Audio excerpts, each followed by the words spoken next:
ஓம் நமச்சிவாய. அனைவருக்கும் வணக்கம். 63 நாயன்மார்களில் ஒருவரான அமர்நிதி நாயனார் அவருடைய வாழ்க்கை வரலாறை பற்றி பார்க்க போகிறோம். சோழ நாட்டில் பழையாறை என்ற ஒரு நகரம் உள்ளது.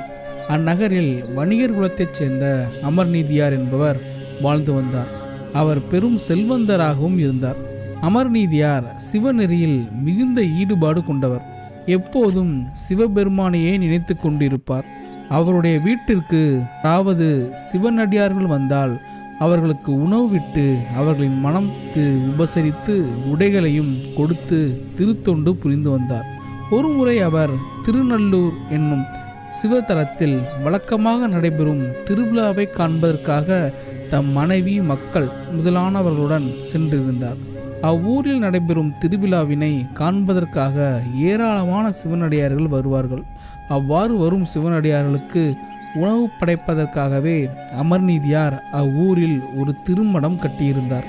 அந்த மடத்திலேயே தம் சுற்றத்தாரோடு அமர்நீதியார் தங்கியிருந்து அவ்வூர் பெருமானை அன்போடு வணங்கியும் அவ்வீசனின் திருவிழா சிறப்புகளை சேவித்து கொண்டும் அடியவர்களுக்கு அமுதளித்தல் ஆகிய தொண்டுகளை செய்து கொண்டும் சிவபெருமானின் திருவருளை எண்ணி சிந்தை மகிழ்ந்து வாழ்ந்து வந்தார். அப்போது சிவபிரான் அந்தணர் வேடம் தரித்து பிரம்மச்சாரி போல் வடிவுடன் அமர்நிதி நாயனார் மடத்திற்கு வந்து சேர்ந்தார். அப்பிரம்மச்சாரியின் கோவண உடையுடன் திருமடத்திற்கு சென்று தரிசனம் அளித்தார். அமர்நீதியார் அந்த பிரம்மச்சாரியை கண்டதும் முகம் மலர்ந்து உபசரித்து, அடிகளே, இதுவரை வந்திராத தாங்கள் இந்த திருமடத்திற்கு இப்போது வந்தருளியிருக்கிறீர்கள் என்றால் அடியேன் செய்த முன் தவ பயன் என்னவோ என்று கூறினார். அப்பிரம்மச்சாரியார் அமர்நீதியாரை நோக்கி, நீர் வணிக வள்ளலென கேள்விப்பட்டோம். பெருகி வரும் அடியார்களுக்கெல்லாம் நீர் உணவிட்டு நல்ல உடையும் அளிப்பதாக கேள்விப்பட்டோம். எனவேதான் நாம் உம்மை காண வந்தோம் என்றார். அவ்வந்தனரை உணவு உண்ணும்படி அமர்நீதியார் கேட்டுக்கொண்டார். இவரது வேண்டுகோளுக்கு பிரம்மச்சாரியார் இணங்கி, நான் சென்று காவேரியில் நீராடி வருகிறேன். ஒருவேளை மழை வந்தாலும் வரலாம். எனவே இந்த உலர்ந்த கோவணத்தை நீ வைத்திரும். நான் குளித்து விட்டு வந்து இதை உன்னிடம் வாங்கிக் கொள்கிறேன் என்று கூறி தம் கை துண்டிலே கட்டப்பட்டிருந்த 2 கோவணங்களில் ஒன்றை அவிழ்த்து அமர்நீதியாரிடம் அளித்து, இந்த கோவணத்தின் பெருமை உனக்கு நான் சொல்ல வேண்டியதில்லை என்றார். அமர்நீதியார் அன்புடன் அந்த கோவணத்தை வாங்கி கொண்டு, பெரியவரே, தாங்கள் காவிரி ஆற்றில் குளித்துவிட்டு வெகு விரைவில் திரும்பி வந்துள்ள வேண்டும் என்றார். உடனே அப்பிரம்மச்சாரியார் காவேரியில் நீராடி வரச் சென்றார். அமர்நீதியார் அந்த கோவணத்தை மற்றவர் பொருள்களுடன் வைக்காமல் தனியிடம் பார்த்து வைத்தார். அப்பிரம்மச்சாரியார் கோவணத்தை வைத்த இடத்திலிருந்து மறையும்படி செய்தார் சிவபெருமான். சிறிது நேரத்தில் பிரம்மச்சாரியார் ஈரம் சொட்ட சொட்ட மடத்துக்கு வந்து சேர்ந்தார். அமர்நீதியார் அவரை உணவு உண்ண அழைத்தார். ஆனால் மழையில் நனைந்து ஈரத்துடன் வந்த பிரம்மச்சாரியாரோ அவரிடம் விளையாட விரும்பினார். அதனால் பிரம்மச்சாரியாரான சிவபெருமான் அமர்நீதியாரை நோக்கி, குளிர்ந்த நீரில் குளித்து விட்டு வந்துள்ளேன். என் ஈர கோவணத்தை உடனே மாற்றிக்கொள்ள வேண்டும். எனவே உம்மிடத்தில் நான் கொடுத்த கோவணத்தை உடனே கொண்டு வந்து கொடும் என்றார். உடனே அமர்நீதியார் கோவணம் வைத்த இடத்திற்கு சென்றார். கோவணத்தை காணவில்லை. சுற்றுமுற்றும் பார்த்தார். எல்லா பக்கங்களிலும் தேடினார். ஆனால் கோவணம் கிடைக்கவில்லை. ஆனால் மனம் மருந்திய அவர் வேறு ஒரு கோவணத்தை எடுத்துக்கொண்டு பிரம்மச்சாரியார் முன் வந்தார். தாங்கள் கொடுத்த கோவணம் எங்கோ தொலைந்து விட்டது. அது காணாமல் போன முறையையும் என்னால் அறிய முடியவில்லை. எனவே வேறு ஒரு கோவணத்தை கொண்டு வந்திருக்கிறேன். இது ஒரு ஆடையிலிருந்தோ துணியிலிருந்தோ கிழிக்கப்பட்டதன்று. தனியாகவே புதியதாகவே நெய்யப்பட்டது. என் பிழையை பொறுத்தருள வேண்டும் என்றார். இதை கேட்ட பிரம்மச்சாரியார் வெகுண்டு, அமர்நீதியார், நீர் கூறுவது அழகாக இருக்கிறதோ? நான் கோவணத்தை அளித்து இன்னும் 1 நாள் கூட ஆகவில்லையே, அதற்குள் எவ்வாறு தொலைந்துவிடும்? அதற்கு பதிலாக வேறொன்றை எடுத்துக்கொள் என்று சொல்வது முறையா? சிவனடியார்களுக்கு நல்ல கோவணம் அளிப்பேன் என்று நீர் உலகமெல்லாம் பறைசாற்றி வருவதெல்லாம் என் கோவணத்தை கவர்ந்து கொள்ளதானா?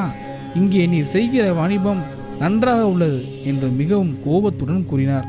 அமர்நீதியார் மிகவும் பயந்து போய், ஐயனே, சிறியோனாகிய நான் செய்த இந்த பெரும் பிழையை பொறுத்து கொள்க. இதை நான் வேண்டுமென்றே செய்யவில்லை. அடியேன் செய்த அறியா பிழைக்காக தாங்கள் கட்டளையிடும் எந்த பணியையும் செய்வேன். இக்கோவணம் மட்டுமின்றி பட்டாடைகளையும் நவமணிகளையும் ஏராளமாக தருகிறேன். அவற்றை பெற்றுக்கொண்டு அடியேனுக்கு அருள் புரிய வேண்டும் என்று கூறி அவருடைய திருவடிகளில் விழுந்து வணங்கினார். நீ தரும் பொன்மணிகள் பட்டாடைகள் ஆகியவற்றை கொண்டு நான் என்ன செய்ய போகிறேன்? நான் அணியும் கோவணத்திற்கு சமமான வேறொரு கோவணத்தை கொடுத்தால் அதுவே போதும் என்று கூறினார் பிரம்மச்சாரியார். உடனே அமர்நிதியார், ஐயனே, தங்களுடைய கோவணத்திற்கு பதிலாக நான் தரும் பட்டாடை முதலானவற்றை பெற்றுக்கொள்ளவும் நீர் இசையவில்லை. அவ்வாறானால் கோவணத்திற்கு சமமானதை நான் எவ்வாறு அறிவது என்று கேட்டார். அதற்கு பிரம்மச்சாரியார், நான் உடுத்தியிருக்கும் கோவணத்தை தவிர இதோ என் துண்டில் மற்றொரு கோவணம் உள்ளது. நீர் தொலைத்து விட்டதாக சொல்லும் கிழிந்த கோவணத்திற்கு இது சமமான கோவணமாகும் என்று பிரம்மச்சாரியார் தம் கை துண்டில் உள்ள கோவணத்தை அவிழ்த்து காட்டி, இதற்கு சம எடையுள்ள கோவணத்தை நிறுத்தி கொடுத்தாலே போதும் என்றார். அமர்நீதியார் மகிழ்ந்து ஒரு பெரிய தராசை கொண்டு வந்தார். தராசின் ஒரு தட்டில் சிவபிரானான பிரம்மச்சரியார் கொடுத்த கோவணத்தை வைத்தார். மற்றொரு தட்டில் புதிதாக நெய்த கோவணத்தை வைத்தார். பிரம்மச்சாரியார் கோவணத்திற்கு அது ஈடாகவில்லை. அதை கண்ட அமர்நீதியார் ஒவ்வொரு கோவணமாக வைத்து கொண்டே வந்தார். இறுதியில் அடியாளுக்கென வைத்திருந்த அனைத்து கோவணங்களும் வைத்துவிட்டார். ஆனால் பிரம்மச்சாரியின் கோவணத்தட்டு உயரவில்லை. அமர்நீதியார் திகைத்து போனார். இது என்ன அதிசயம் என்று புலம்பினார். அமர்நீதியார் தொடர்ந்து பட்டாடைகளையும் பலவிதமான மெல்லிய பிற ஆடைகளையும் கொண்டு வந்து தராசு தட்டில் ஒவ்வொன்றாக வைக்க வைக்க அந்த தட்டு அப்படியே தான் நின்றது. பிரம்மச்சாரியின் கோவணம் உள்ள தட்டுக்கு சமமாகவில்லை. பின்பு துணிகளை எல்லாம் பொதி பொதியாக கொண்டு வந்து வைத்தார். அப்போதும் தராசு தட்டு சமமாக நிற்கவில்லை. ஐயனே, என் அனைத்து துணிகளும் வைத்து இப்படி இருக்கும்போது என்னிடம் உள்ள பொன் பொருள்களை நான் தட்டில் இடுவதற்கு அனுமதி தந்தருள வேண்டும் என்று கேட்டார் அமர்நீதியார். பிரம்மச்சாரியார் அதற்கு இசைந்தார். உன்னுடைய தனங்களை கொண்டு வந்து தட்டில் வைத்து பாரும். என் கோவணத்தின் எடைக்கு அது நிகரென்றால் அதுவே எனக்கு போதும் என்றார் பிரம்மச்சாரியார். அமர்நீதியார் தன்னிடம் உள்ள பொன், வெள்ளி, நவமினி திரள், பல வகை உலோகங்களை குவியல் குவியலாக கொண்டு வந்து தன் தராசு தட்டில் வைக்க அந்த தட்டு சிறிதும் இறங்காமல் பொருள் எடைகள் அதிகமாக தட்டு மேலே உயர்ந்து கொண்டே போயிருந்தது. அதை கண்டு எல்லாரும் ஆச்சரியப்பட்டனர். ஐயனே, என்னிடமிருந்த பொன் பொருள் அனைத்தையும் கொண்டு வந்து தராசு தட்டிலே வைத்துவிட்டேன். இனிமேல் நானும் என் மனைவியும் சிறு மகனுமே மிஞ்சியிருக்கிறோம். தாங்கள் அனுமதி அளித்தால் நாங்களும் தராசு தட்டில் ஏறுகிறோம் என்றார் அமர்நீதியார். அதற்கு பிரம்மச்சாரியார் ஒப்புக்கொண்டார். உடனே அமர்நீதியார் மகிழ்ச்சி அடைந்து அவர் திருவடிகளை வணங்கினார்.